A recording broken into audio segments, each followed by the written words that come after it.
How about we get started? Yeah, I mean, first of all, I want to say just a big thank you for coming on here. As we're just getting this series started, it's just really wonderful to have you on as a guest. Just from everybody at RunWhen, Abby, just a great big thank you. I mean, this means a lot to us. Of course, anything for RunWhen.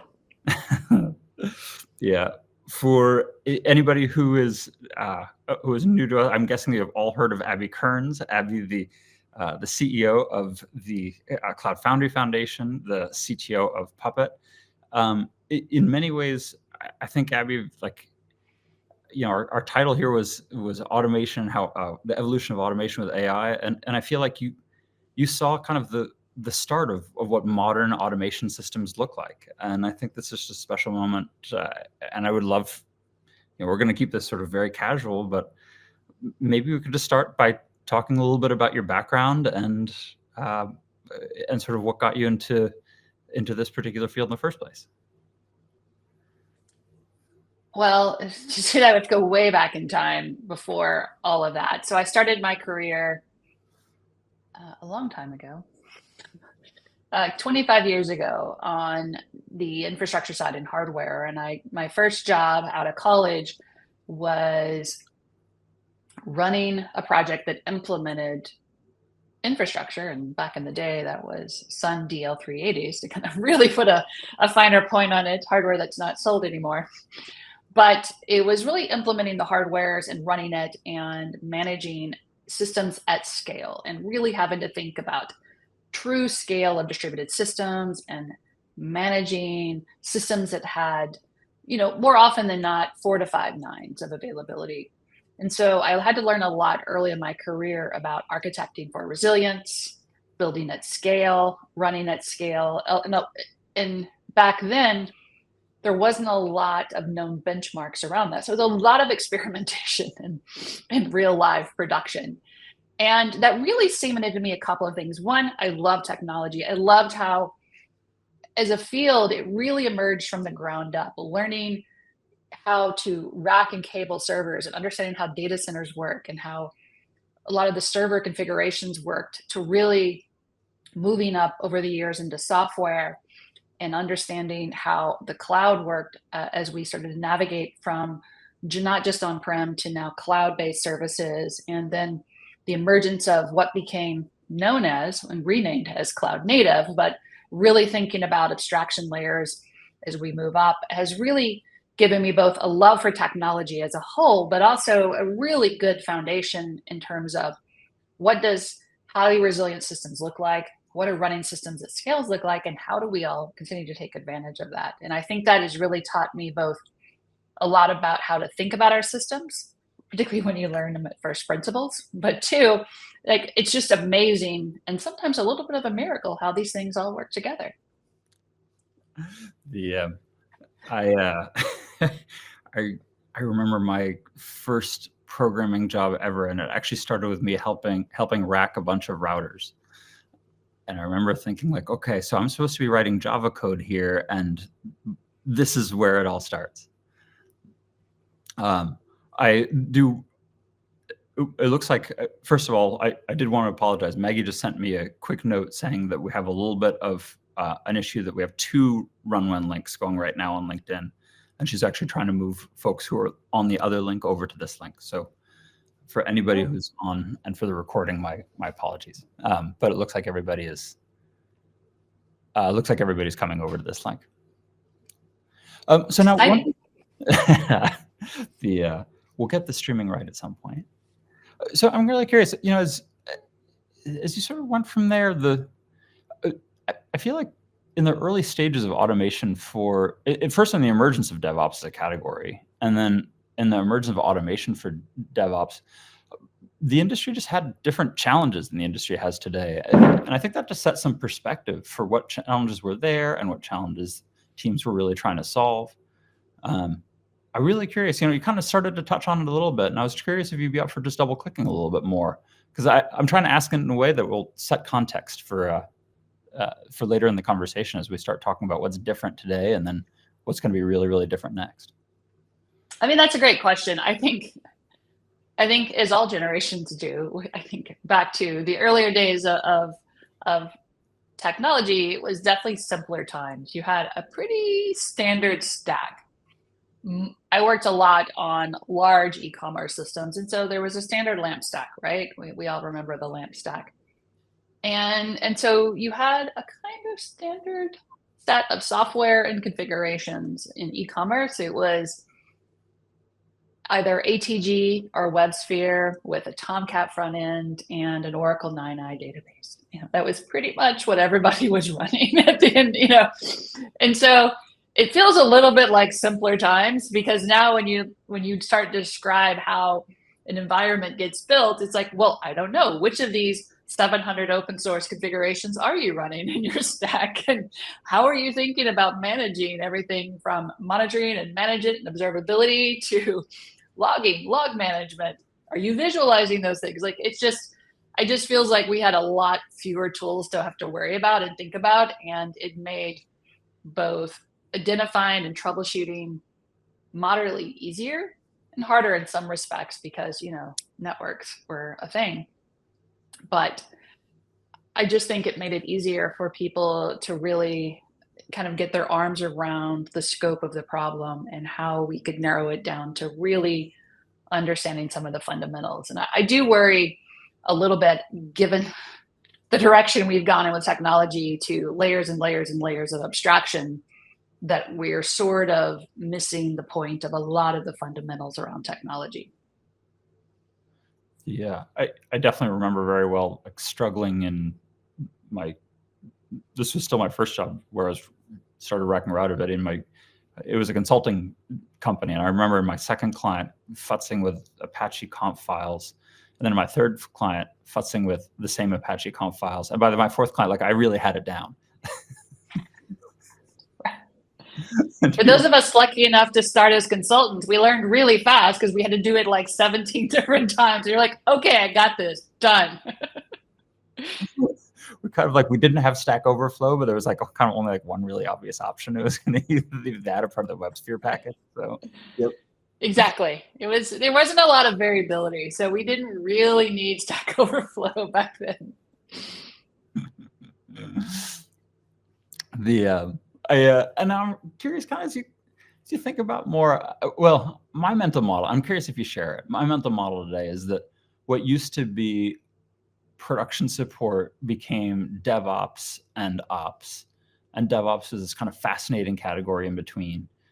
And then in the last 5 years, maybe 10 years, that's now proliferated actually into a whole series of different roles. There's certainly DevOps in the sense of pipelines. There's platform engineering, DevX, observability engineering, cloud infrastructure, SRE, a whole number of different, call it, job functions that make up a modern engineering team outside of development and QA. I'm curious, with that kind of general category, when you think about automation today, how is it different from back then? And I'm also really curious, I mean, maybe I'm asking too many questions at once, so slow me down if I can, but I'm really curious, where do you see the problems that are already solved? And where do you see wow, here's just some big problems that are not yet solved when it comes to just reducing, repetitive human work? All right, I'm gonna get a little controversial here. And maybe this is definitely a reflection of my age. So I do think we have a lot of names for what are largely the same function. We just call it different things. And I'm as guilty as the next person of using DevOps, SRE, and Ops kind of interchangeably. Because I view the evolution of that role and that skill set as kind of evolving to think about things in a little bit of a different way. When we used to think about ops management, 20 years ago, it was largely sort of confined to availability of servers, availability of software, availability of the network.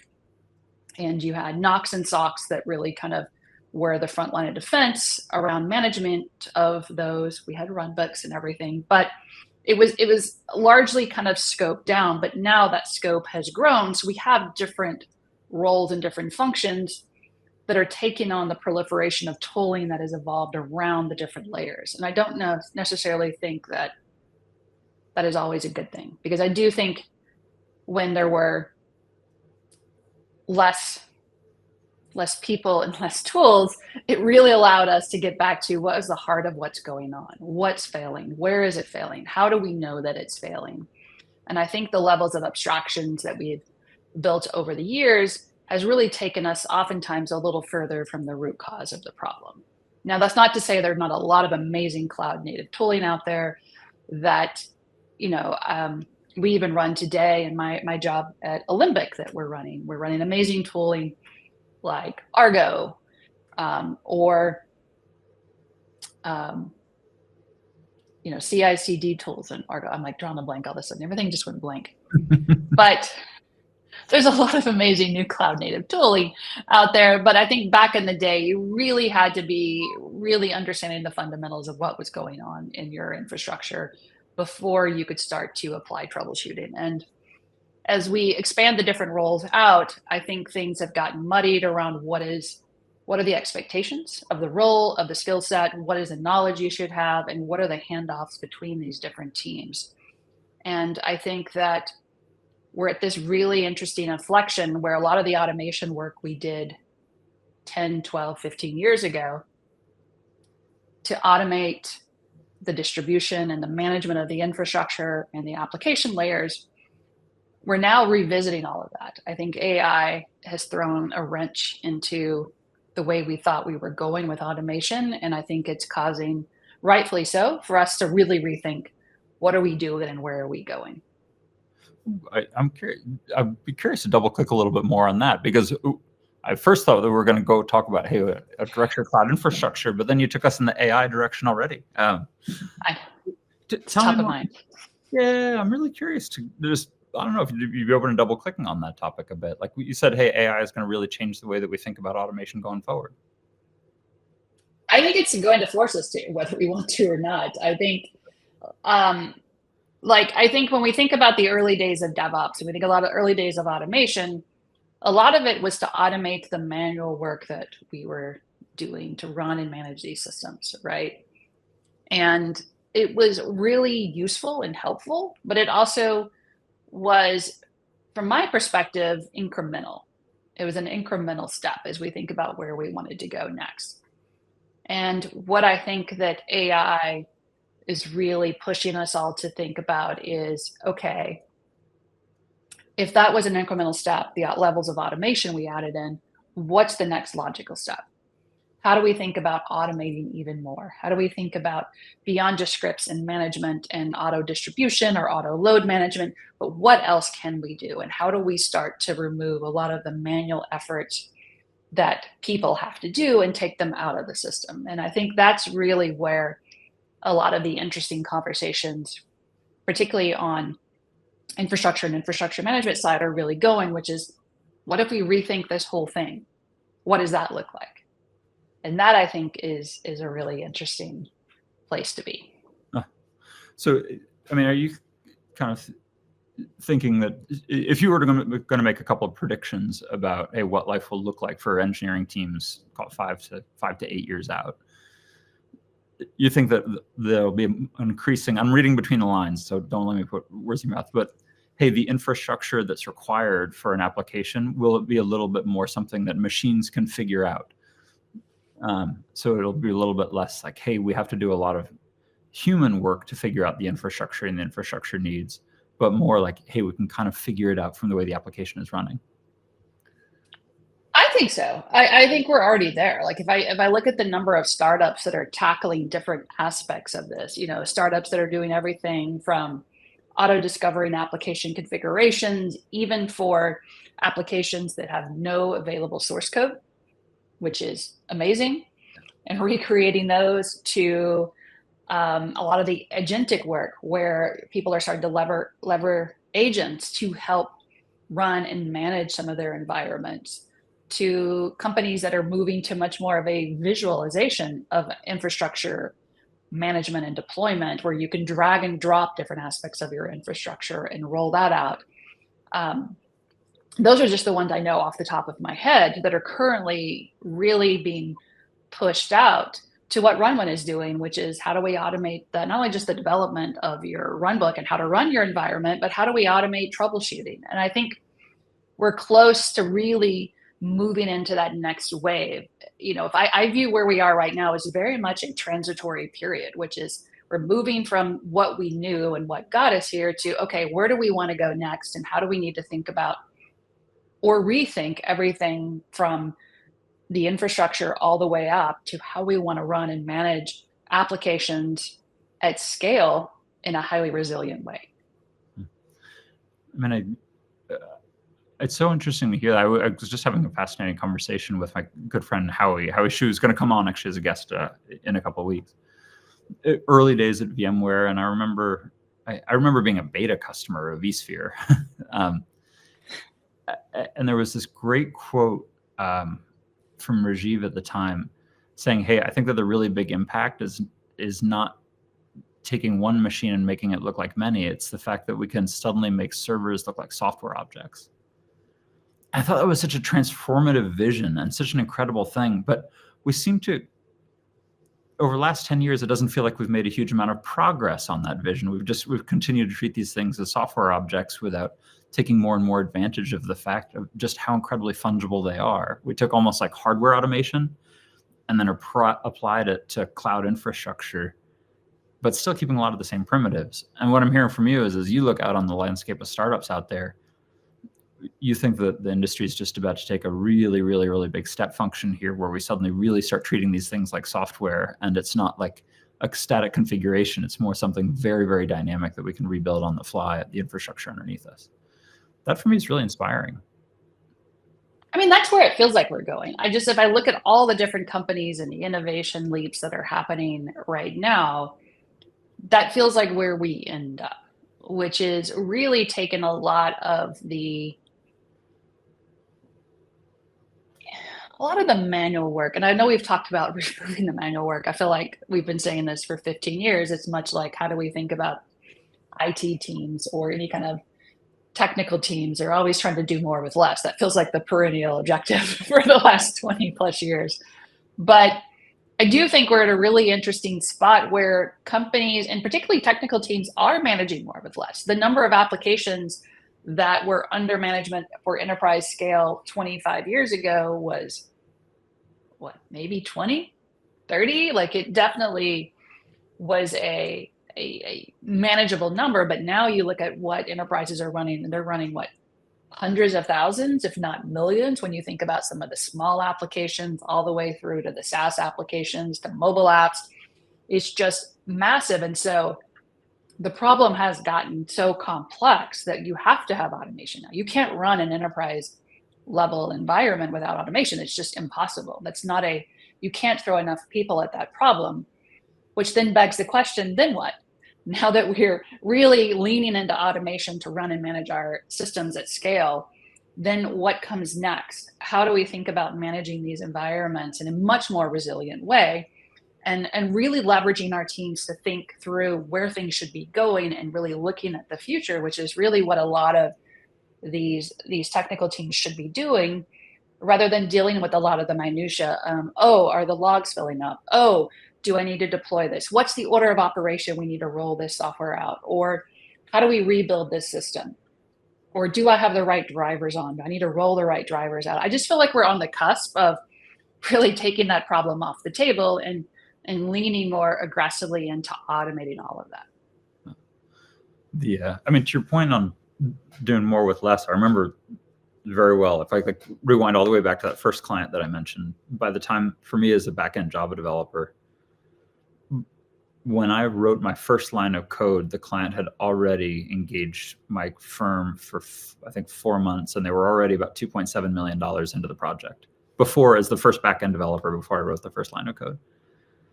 I remember replicating infrastructure that was pretty similar in a project that I was doing with my brother in 2012 with like beta Google App Engine. And we got to nearly the same place in like an afternoon and $45 on a credit card. And then, I mean, at RunWhen, we have one subsystem. And I remember this very well because I had a client in 1999 and we had almost the exact same subsystem. But back then it was 5 developers and a 2-person QA team. And it was about 4 months to put it together. And we did this in like one person. I don't think it even I don't even think to exact like a week, like maybe a little bit less. And I mean, it was just incredible to me to see this like such a like for like on your point of like the vast the ability that we now have to do more with less. But I also look at the makeup of engineering teams. I mean, Ray Myers, who's going to come on actually in a bit, another good friend, pointed me to this great IEEE Microsoft paper that said, hey, even in 2019, on fully funded, this was a survey about 5,000 developers at Microsoft, on fully funded teams, most developers on a day that they would consider to be a coding day were actually only spending about 30% of their day writing actual new code. Most of the other time was going somewhere else. This wasn't meetings. I mean, these were days that people would label as coding days. So I'm curious, as you look forward, do you think that we'll see tool chains around so that on a modern engineering team, people spend more time coding new features, or will this be sort of a more abstract form of work? Or are we frankly going to wind up writing so many new features so quickly and use so much open source, and there are going to be so many lines of code running that simply just keeping the lights on all this stuff will overwhelm most teams, and we'll be down to like 5% of the time is spent on new features because all the rest of the time is spent keeping the lights on because we throw new features on so quickly. I don't know. I'm curious what you think. That's an interesting thought exercise. I do think we do collectively develop new features much faster than I would say we did 10, 15 years ago. And I think that the rise of the co-development coding tools that are out there now have definitely made that easier to move much faster. I think it's reduced the amount of time that engineers had to go out and look information up. Realistically, if you're using a co-development tool, you really don't need to go out to Stack Overflow as much and consult what Stack Overflow is doing, or consult a subreddit thread on, okay, how do I need to run this for this particular environment? You've got pretty easy access to simple. Obviously, there's complex areas where I think you do need to go a little deeper, but for a lot of the simple questions on how to run something or how to vet something or how to configure or double check my work, we've got tooling today that helps us do that. And I do think it helps teams move faster. But, to your point, I think you have to weigh that, is faster necessarily better? And that is definitely obviously the push-pull with product development and feature development in general, is what are we developing for, why? And even though there's so much levels of automation these days, I still think you have to think through, okay, day 2, what happens next? What are we doing with that? Are we ready to run that? Are we ready to support that? What are the expectations of the availability of that software?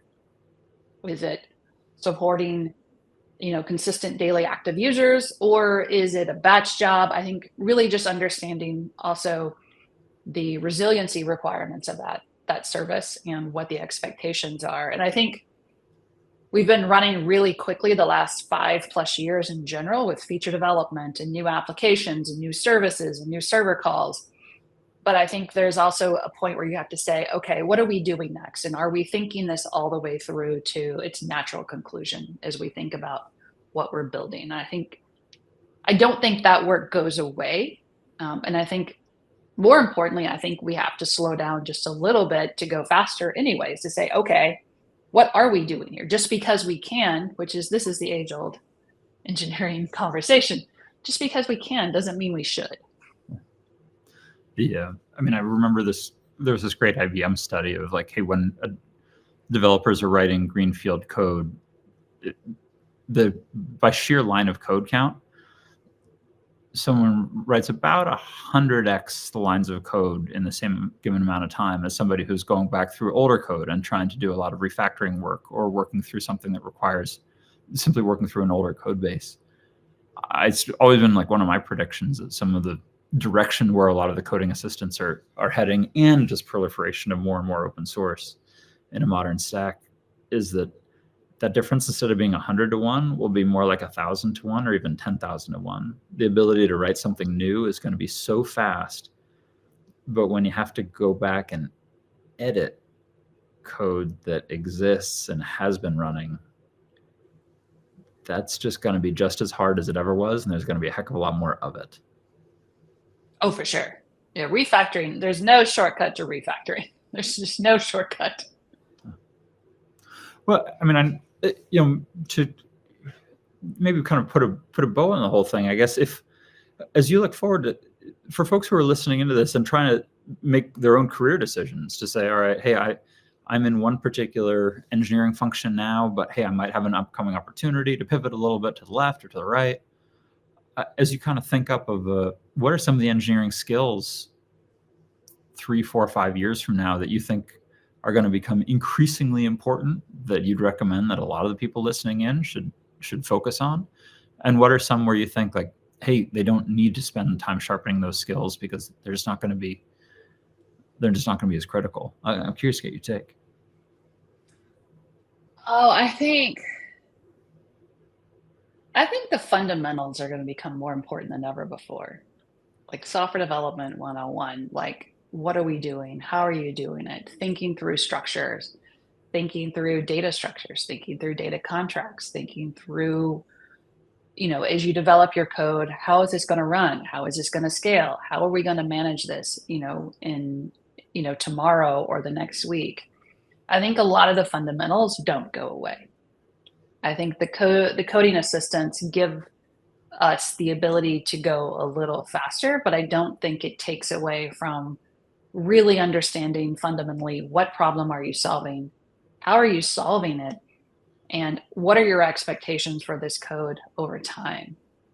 And if I'm advocating for someone that's new or emerging talent, is really spending time understanding first principles. Why are we doing this? What is the point of it? And someone on my team recently, said this, and I feel like it does resonate.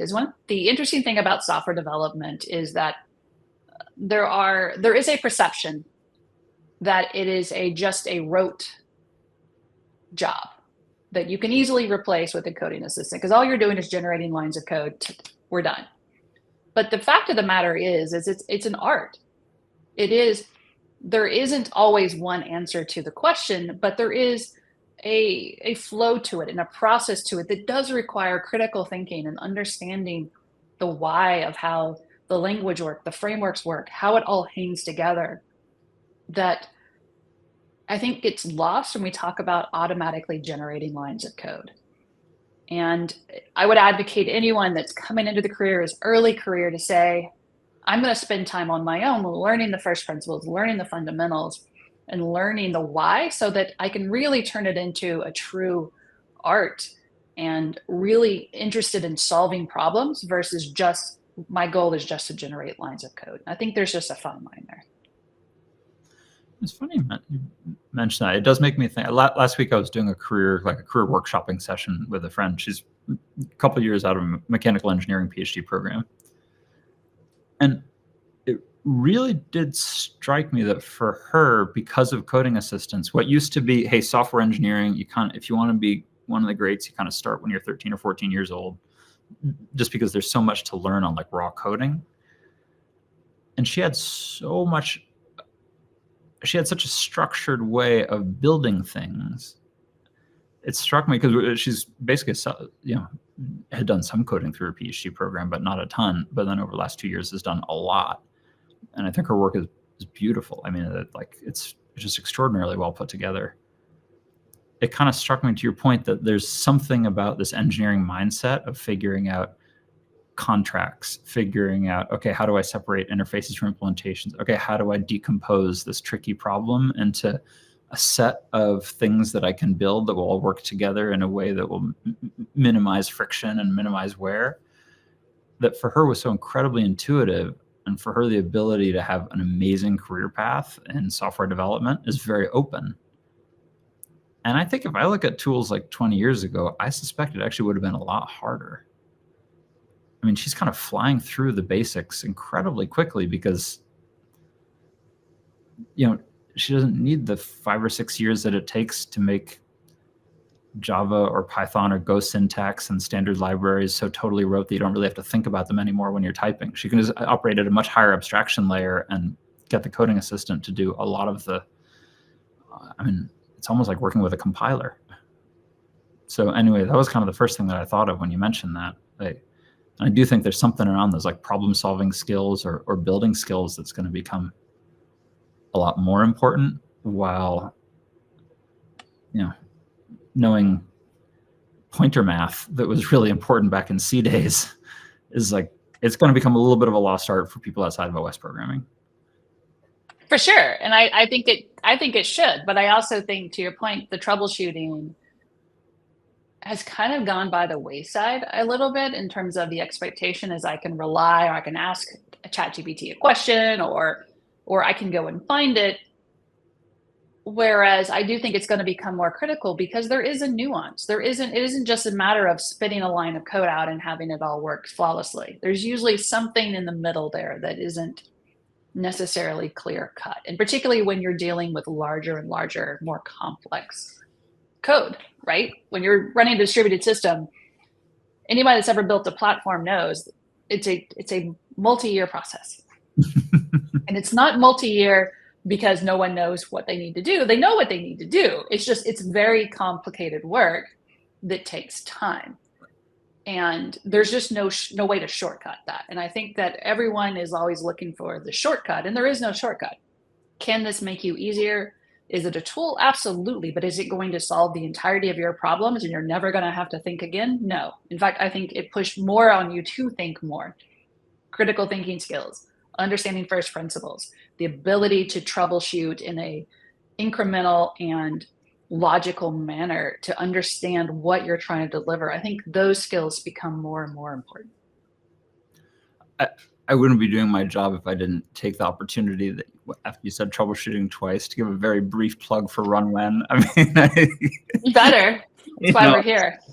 I mean, I certainly think that as these systems get bigger and bigger and more complicated and they keep on doing it, look, they're always going to keep on breaking. There's no such thing as code that runs forever. And I think when code breaks and infrastructure breaks and platforms break, I think there will always be demand for people that want to make the process of fixing it much more efficient. So obviously, well, look, I'm voting with my day job, but I suspect there's going to be demand like RunWhen for a very long time.